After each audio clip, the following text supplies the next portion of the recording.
Shalom Israel. Today I'm going to try to address an issue that has been trending in social media regarding the, some people expressing sentiments, ideas, and passions um, regarding a proposed mosque, Islamic mosque that is to be built somewhere in Delta State of Nigeria. Um, I understand that some people have uh, have taken umbrage. They do have their reservations regarding this proposed mosque. I thought that was quite interesting that people are attempting to impose their own conceptions of God, their own arbitrary conceptions of God on others. The But I don't think the reason why these people are kicking against building a mosque in their communities because they dislike or have a disdain for Islam, because we Igbos don't. We like every religion, because you know that Igbos are the ones that live in all corners of Nigeria, and some of them have, in an interesting sort of way, come to embrace all the dominant, religions, including Christianity, Islam, Judaism, and others. So anybody, remonstrating Igbos or coming with the idea that Igbos are averse to having a mosque built in our community is missing the point. But I think they are reacting in this form because of some of the persistent obstacles to justice, fairness, and equity that still prevails in Nigeria. And the only way they can make their voices and choices heard is by attempting to stand against the building of a mosque. Um, First of all, the Igbos, as I've already articulated, live in all parts of Nigeria. And when our forefathers were, migrating to these parts, they took along with them, cultural religious beliefs, which is rooted in, anchored on, and revolving around, the, Christian faith. Um, until recently, when our people started to re-emerge as, Jews, Hebrews, and Israelites, uh, in keeping with the cultural background of our forefathers. So, the northern Nigerian people have been quite receptive to other, cultures and religions. That's why if you go to the north, you find, churches in Sokoto State, in Katsina State, in Adamawa State, in different parts of Nigeria. You're going to find churches. Well, how did that happen? Because the people, had an open mind toward other religions. Um, to the extent that Christianity was established in all corners of the northern Nigeria. Having said that, for our people to turn around and argue against Muslims, equally establishing their spaces of worship in the southeastern part of Nigeria, to me is hypocrisy, because our people exported Christianity to all these corners of northern Nigeria with no problem at all. And then, because Nigeria is becoming, global village where, people can now live wherever they want. And denying them access to their emotions and sentiments, access to their God, for me is something that I need to speak out against. As a sociocultural critic and one who has been creating content, digital content that is based on intellectual and scholarly, um, you know, domain, I have to,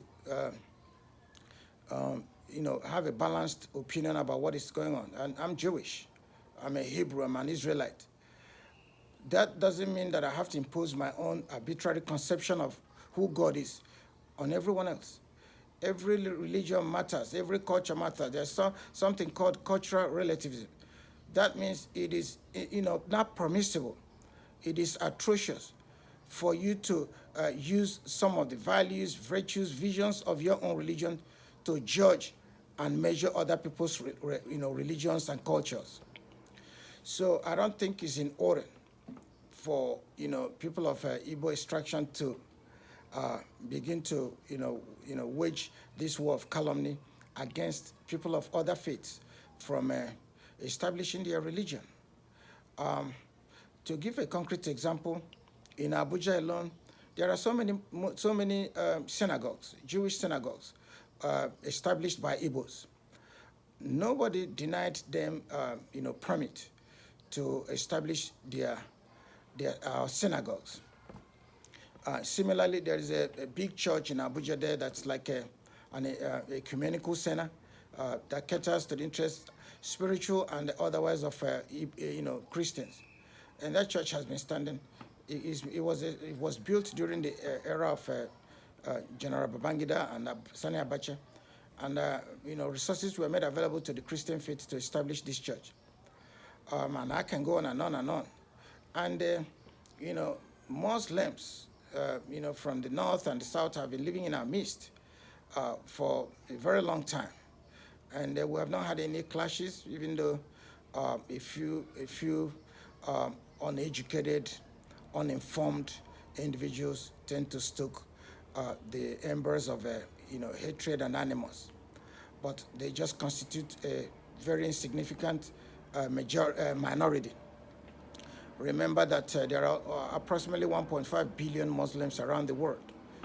The ones that tend to have extreme views of Islam, practice some of these fundamentalist, extreme, Islamic doctrines, just are not even up to 0.1%.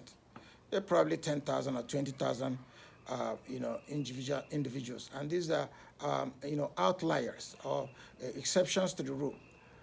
For the most part, most of the Muslims I know, and I do know many of them, I do have a lot of Muslims who are friends, have been very supportive people. They are very friendly, very kind. Every time I have a problem, they're going to help me fix it without, playing games. So the idea that, when they want to establish a space of worship, our people are being resistant and oppositional, is something that, has to be interrogated. We need to allow people to exercise their freedom of religion wherever they want. I know, events have occurred in Nigeria that make people reticent, especially Christians in the South, reticent and apprehensive regarding allowing people of other faiths to, have access to their religion. But that is not an aggregate, form of behavior, expressed or practiced by a majority of Muslims.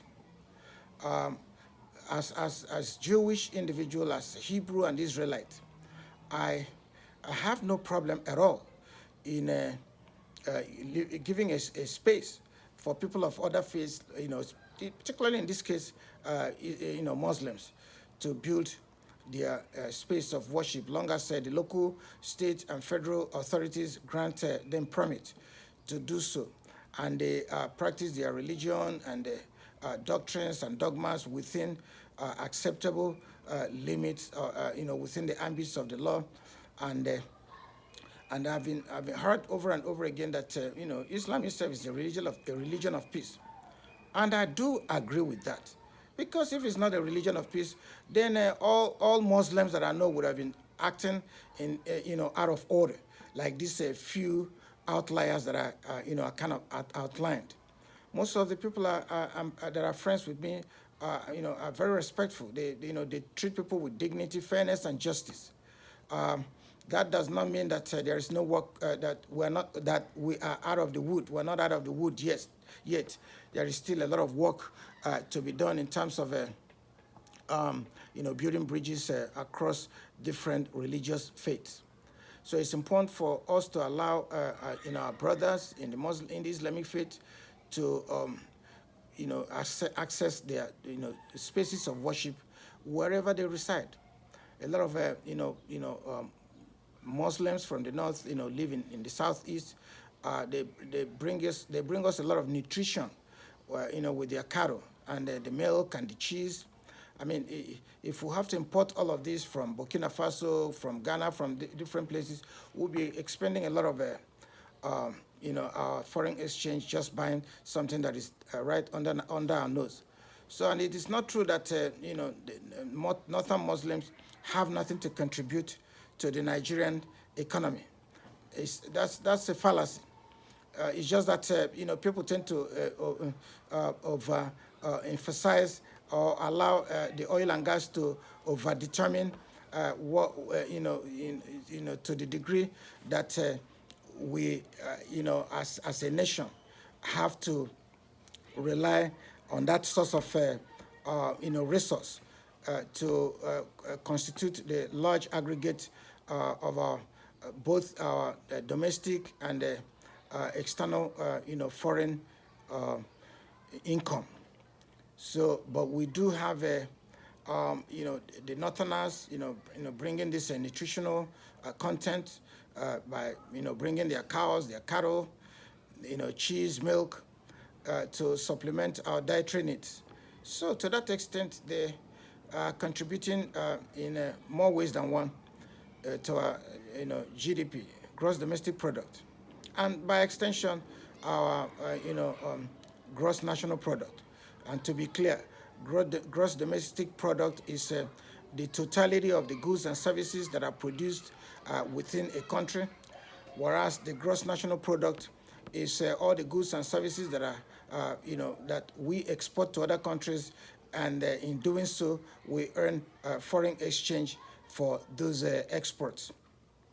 So it is not true that Nigeria, oil and gas and fossil fuel is the only factor that determines who makes contribution to the Nigerian economy. There are other underground, above ground factors and elements that contribute to that GDP. It's just that the people, commentators and those writing about the state of our nation tend to ignore these very important segments of our economy. Agriculture. Of course, I've lived in different parts of Nigeria. Lived in Damawa State. I lived in Kaduna State. I lived in Plateau State. Different parts. I lived in Benue State. These are just these people have large arable lands. They produce yam. They produce corn, millet, sorghum, livestock, and all of these complement our economy into the billions. It's just that because of crude oil, people have tended to downplay or make less visible the contributions made by these agricultural endeavors. I know that this podcast might provoke a lot of animus against me, and there's a price to be paid for being a sociocultural critic. But I will not shy away from speaking the truth when I see it. I'm not saying that there are no issues with socioeconomic imbalance. So much so that there is this persistent socioeconomic inequity that has caused grievances and animosity across the length, the depth, and the breadth of our country. But I just wanted to make this video today to bring to light the fact that people of other faiths, particularly Muslims, should be given the right to practice their religion. They have not stopped us from practicing ours, even though we have heard rumors that certain people are attempting to Islamize Nigeria. That may be true in aspiration, but it's not going to happen in reality, because Islamizing a country is more complicated than people think. In medieval period, people were resistant and oppositional toward, being converted forcefully. And, some of them fought back. Some of them lost their lives. And then, I'm talking about, thousands of years ago. Now, in this postmodern period, you can just walk into town and force people to convert or change their religion to, religion that you, I, that the one that you practice. Uh, that's not going to happen, because now the world, has become one global village. What affects people in Pakistan affects us in Nigeria. What affects people in Australia affects people in the United States, and so on and so forth. So I am not saying that we will not continue to speak against certain stringent, extreme fundamentalist ideologies being pursued, postulated, and posited by certain, uninformed individuals. But what I'm saying to you is that we must not allow the problem that will we must not reduce ourselves to the problems that we confront. Uh, just excluding and isolating, people of Islamic faith from building their mosque in any part of Nigeria, it's not going to be productive or beneficial at all. It's going to create more resentment, from these people who are being denied access to their religion toward our people. I am not speaking or holding brief for anybody, but I'm just speaking based on, on facts and the truth. So it's important for us to reconsider and allow the authorities to make decisions. We have our elected representatives. We have a elected local government council, committee. We have members of the State House of Assembly. We have the executive governor's office. We have a federal representative representing us. Let them make decisions, because we elected them to represent us. But going to disrupt the construction of a mosque that has received the various permits to be built, to me, it's just being hypocritical. It's bigotry in its worst form. Nobody stopped Christians from building their churches all across Nigeria. And nobody's stopping we Jews and Hebrews and Israelites from building our synagogues. So we should not stop anyone else from practicing their faith or having access to a space in which they can practice their faith. So that's the point I'm trying to make today. And I hope you understand, my point of view. It's just about democratization. We're going to democratize the process of, accessing our religious beliefs. That's all, I'm advocating. The next point I'm trying to make is the issue of, Tonto Dike. Tonto Dike and Regina Daniel. And I'm going to unpack this issue. It has received quite enormous visibility in the hyper social and mainstream dominant media spaces. Hyper media means media where people are using images, tropes, iconographies to postulate and make valid some of their claims. So that's hyper media especially in this era of social media. So Tonto Dike happens to be one of my favorite actresses. She's beautiful. She knows how to play her roles. She knows how to interpret her roles. But she has come under very vociferous condemnation from different commentators, vloggers, different individuals, TV presenters, anchors, for having access to her emotions. I don't, we are not her father. We are not her mother. We cannot tell an adult how to, respond to that which makes her very miserable. It seems to me that she may have contracted a marriage that turned out to be, nightmare for her. and then she's has her own outlet, for expressing her, disappointment, her, grief over a marriage that she thought would have lasted like other marriages, and that's life. But for the idea that people are, remonstrating against her and coming at her like she's a child who should not speak, or who does not have a First Amendment right to express her opinion, is something that has to be vigorously interrogated. While I agree with some of the commentators about not washing your, dirty linen outside, I'm gonna also, vigorously have a disagreement over the tenor and the tone with which and the tempo, I might add, with which they have been remonstrating against her. She like every other young woman, wants to be married and have a solid family life. But every time we make a plan, it doesn't always turn out the way we plan it. But that doesn't mean we must have to continue to blame her for the outcome of that marriage. It seems to me that marriage itself was, built on mendacity and lies, and that's problematic.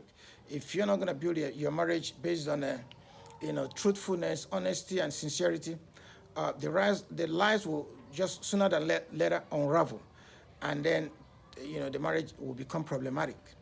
That is the main crux of the reason why her marriage, failed. And then the husband also has joined the fray in coming to the social media space to state his own part of the story.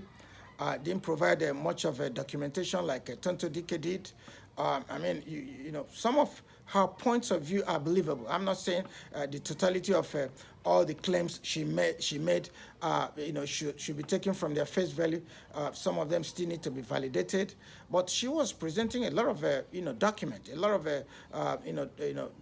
artifacts to support the fact that she had investment, both financially and emotionally, into this marriage, even though she claimed that she bankrolled the wedding itself, bought the shoes, bought the suits for the man. Well, that is your job. That's what you're supposed to do for your husband. You're supposed to give him a present. It's not like you're doing something out of the ordinary. You know, even though people have the mindset that it is a man's job to bankroll the entire wedding, to buy everything that is going to be needed to make a successful traditional and white wedding.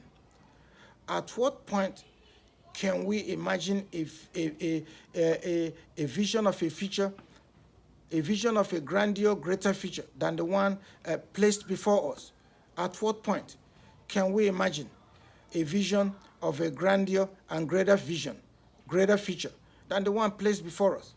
Things are changing. Times are changing. These are changing times. So that, the shoe might soon, be on the other foot, where women are going to also be making their own efforts for family cohesion. The idea that, she came out in social media is because times have changed. People now take their issues to social media to be able to express themselves. So we're not going to be remonstrating against her for doing what people in this day and age do. She is of the Generation X.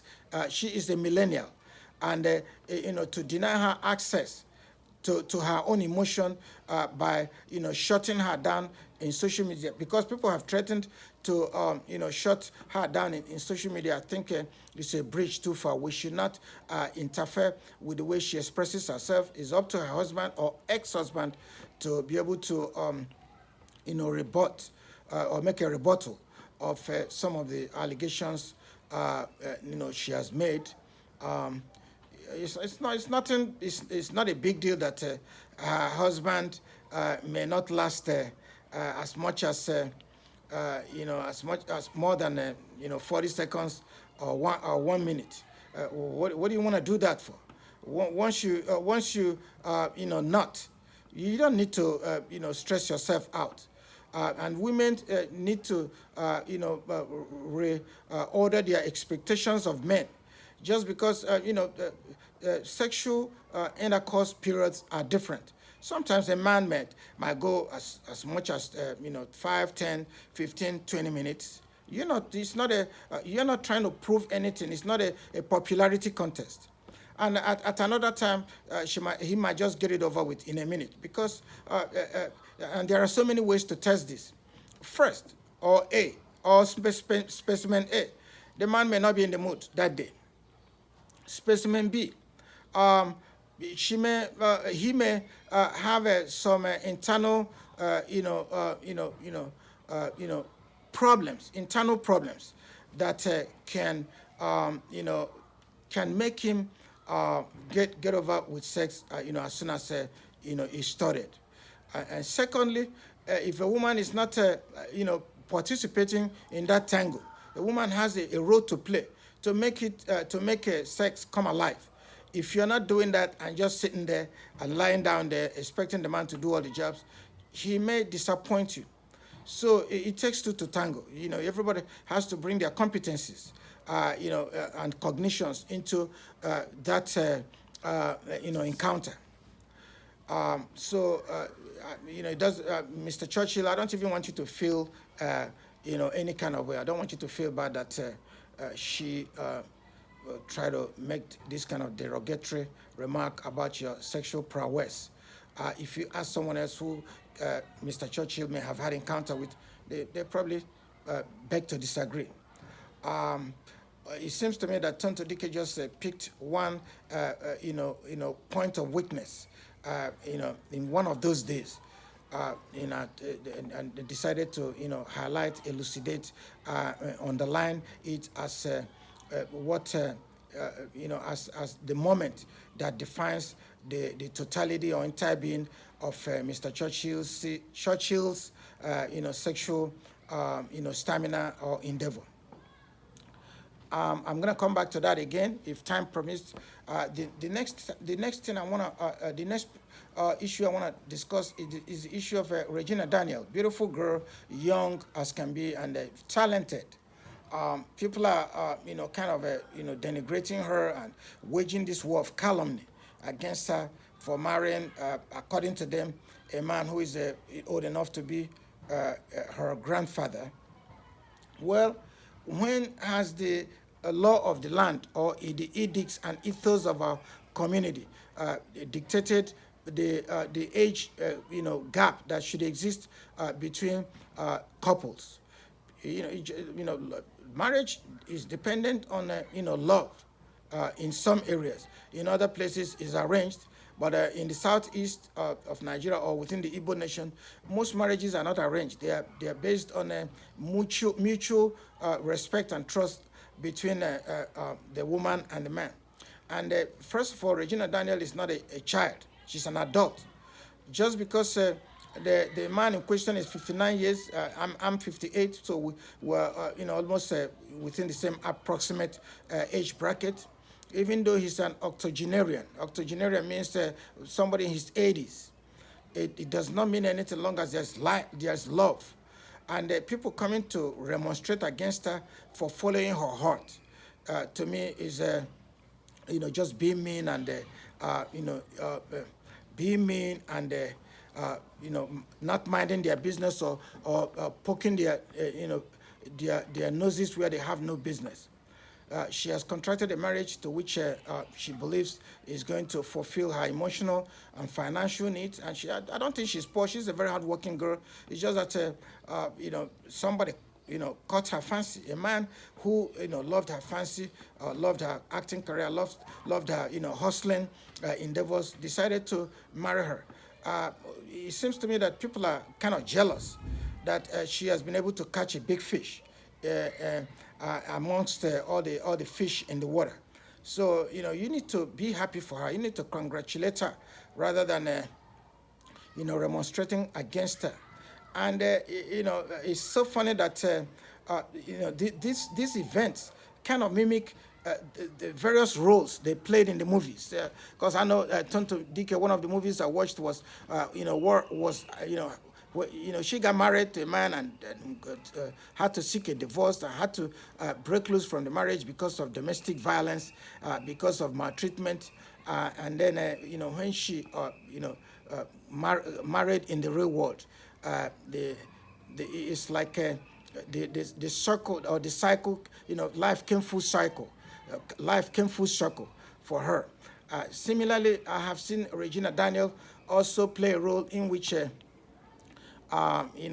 uncle, forced her to marry an octogenarian. Octogenarian meaning somebody between 80 and 89 years old, and she kicked against it, but she had no, you know, nothing. She had no power to change anything because she was under the power of patriarchy.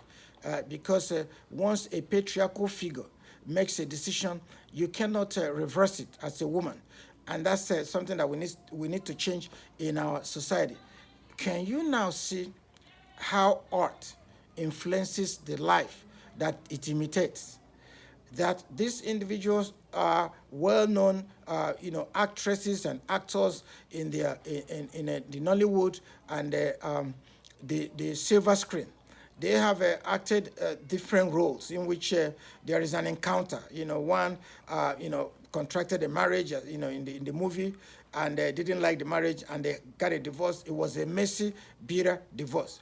And the other one was forced into an arranged marriage because of poverty and lack of prosperity and lack of potentials within the family, and she kicked against it, but then was powerless toward extricating herself out of the marriage.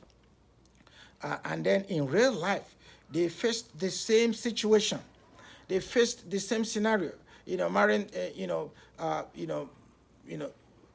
based on what is in your head, not what is in your heart, and then another marrying, somebody who is not within the same, age, bracket. So we can see how art influences the life that it imitates. So I just wanted to slide that in, and I love those both. I love both actors, and I want them to continue to bless us with their acting prowess and acting skill set. Another point I'm going to make before I raise up is about Igbo, Jews, Hebrews, and Israelites. I have been receiving a lot of messages in my inbox, in my Facebook inbox and in my messenger inbox about certain questions that are rooted in, anchored on, and revolving around the issue of conversions. An individual wrote to me about conversions. How do we convert? Because it seems to me that how do we convert people who are not Igbos but who appreciate the Judaism, the Jewish religion, and these people are making very, very important and impressive effort in lifting up some of our synagogues, but they want to be converted because they just don't want to be going to the synagogue and wasting their time. They want to be converted. There is no quick answer to this question because we don't have structures in place right now, and we should have those structures to make Judaism accessible to all people who are non-Igbos, so that they can be able to practice Judaism. But there has to be a process of conversion, halakha conversion, based on Jewish doctrines, dogmas, based on Jewish rites, rituals, and routines. People can't just walk in and say, "Oh, I'm Jewish,"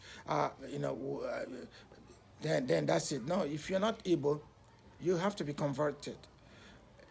For example, I'm from the Core Igbo, tribe. Okay, I'm gonna come to the issue of Core Igbo tribe because somebody was asking, what is the meaning of Core Igbo, Core Igbos? Yeah, I thought it was something I need to also address. Even though I'm an Igbo, the Judaism is a religion of my forefathers. I don't need anybody to convert me. I'm not a convert. However, because we have been absent from the religions for thousands of years. There may be need for us to learn some of the, some of the ethos, some of the ethics, some of the, edicts that, consistent with, Judaism. Even some people from Israel are going to be, coming to give me. They're going to come. They're going to be training me. They're going to be exposing me to some halakha rules, halakha, so that when I walk into a synagogue, I'm walking in there confidently, and they're going to give me a certificate, and there may be a ceremony to show the world that we're not joking. Igbos are not joking. Igbos are being accepted. Igbos are being embraced by mainstream dominant Jewish communities. For us to say, oh, we don't need anybody, that is a bridge too far. We need each other. We need some kind of embrace from the dominant Jewish communities. So I am going to be working with some rabbis from Israel who are going to be teaching me some of the liturgies, some of the rites, routines that will make for a good Jew. I am not saying that all Igbos are not good Jews. You are, because it's your heritage, it's your lineage, it's your background. But if you get a chance for professional development, or for some cultural, socio-cultural improvement, take advantage of that. So I'm going to be taking advantage of this offer from some, high, class rabbis from Israel who are going to be providing these resources to me, and they're going to give me a certificate, and then we're going to go to a synagogue and do a ceremony, commemorating that event, because it's a very important event. It's halakha, where I'm going to be learning some of the rites, routines, and rituals. And somebody asked the question to Igbo Jewish Forum, what do we mean by core Igbos? I guess the person who wrote an op-ed, opinion editorial, using the conception of core Igbos, was referring to the fact that, in this day and age, there are some states and domains within the Southeast that, are considered the epicenter or the ground zero for Igbo civilization. That could be, states like Abia State, Anambra State, Ebonyi State, Enugu State, and so on and so forth. Their argument is, anchored on and rooted in, and revolving around the idea that some Igbos in River State who kind of quarantined themselves and isolated themselves, from Igbo,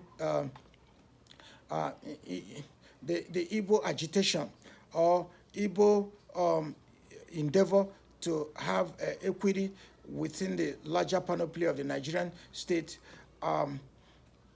Some people don't consider them as members of the core Igbo family. Same thing with people from Delta State that are Igbo speaking. But, we need to leave the past behind. The Rivers people, especially those of them in the Ikwere and the Che and all these other, they are our brothers. It's only a matter of time before they realize this fact. They know the fact from the beginning. And people are still latching onto the grievances of the past, regarding, abandoned property. We should leave all of that behind, because time has passed. It was, in an interesting sort of way, have kind of recouped and recuperated some of the losses they, experienced before, during, after the war. I know a lot of Igbos lost their properties, because of people being greedy. Taking of Igbo properties and calling and describing properties as abandoned property. You don't abandon an immovable property. You can only, you can't abandon something that moves, like a car. You can't abandon it. But something that doesn't move can be left and recuperated when the fog of war clears. But we cannot continue to wallow in the past. The past is very important, but the idea that we're trying to isolate and quarantine them further from, being identified as Igbos is not even a systematic, strategic idea, if you ask me. We must have to, embrace our brothers in River State, in Delta State, in Akwa Ibom State, wherever they are. They are Igbos and they are Jews, Hebrews, and Israelites. So I wanted to clarify that. That's the point where people tend to use the adjective core Igbo, C-O-R-E, core Igbos. And then sometimes you can remonstrate against them if they, have that kind of conception, be it arbitrary regarding who is an Igbo and who is a core Igbo and who is one that is, within the margins or ephemeral Igbo. But they are our brothers. We will continue to embrace them. Sooner than later, many of them will realize what a great mistake they made, during the war, because it was I was 6 years old. I cannot tell you what I went through, but people are entitled to their views and viewpoints regarding certain phenomena. So with that, I'm going to end this podcast today, but don't forget to subscribe. Subscribe means hit that rectangular red button, and then every time I produce a video, it's going to come to you. It's gonna give you an alert until I come your way again. This is your high priest bringing you word. Thank you so very much.